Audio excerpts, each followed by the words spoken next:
Bonjour à tous et bienvenue dans ce nouvel audio. Je voulais parler d'un autre gros risque du multipotentiel, c'est celui des tâches interminables. Et oui, on peut tomber en burn-out parce qu'on en fait de trop et surtout parce qu'on fait tout vite, vite, vite, vite, vite. Et donc on ne prend plus le temps de rien, plus le temps de s'amuser, plus le temps justement de se reposer, plus le temps de réfléchir et ça, c'est un des biais du multipotentiel.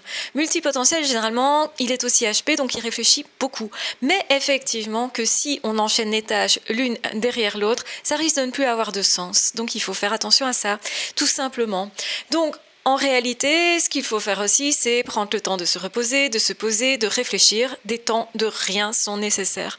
J'avais parlé aussi des temps de rien, c'est pas la première fois que j'en parle, mais c'est super important justement de se consacrer à des plages horaires qui sont entièrement dédiés à ne rien faire ou à se promener, en tout cas à reposer son activité, son cerveau.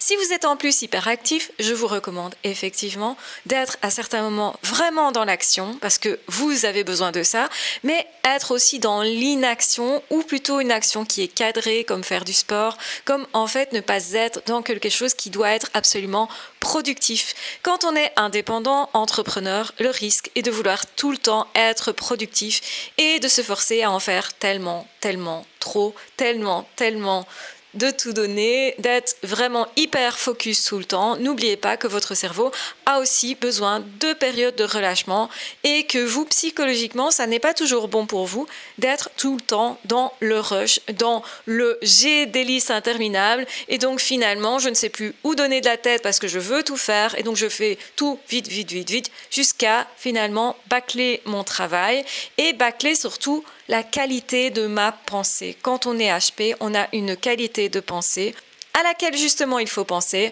pour garder cette qualité. Donc ne soyez pas trop dans le rush. Le HP, il a besoin aussi de périodes sans stress, ou en tout cas on lâche le stress. Alors le bon stress, c'est je suis motivé, j'ai envie d'y aller, ça c'est du bon stress et on devient actif, voire hyperactif. Et puis ensuite derrière, il faut savoir décélérer, donc c'est-à-dire agir plus doucement, voire ne plus vraiment chercher à agir. Et à ce moment-là, justement, il y a plein d'idées qui nous viennent, des idées hyper originales, hyper créatrices, et justement qui vont porter en elles le fruit d'un travail de qualité. Et donc c'est comme ça qu'on va être productif. On ne va pas forcément faire beaucoup et toujours plus, mais plutôt faire un travail de qualité, original, décalé, surprenant. Donc, attention au fait de courir dans tous les sens, de faire, et finalement, de ne plus avoir de la qualité dans ce que vous créez. Je vous embrasse bien fort, je vous aime très fort, prenez bien soin de vous. On se retrouvera très vite dans d'autres capsules. À ciao, bye bye.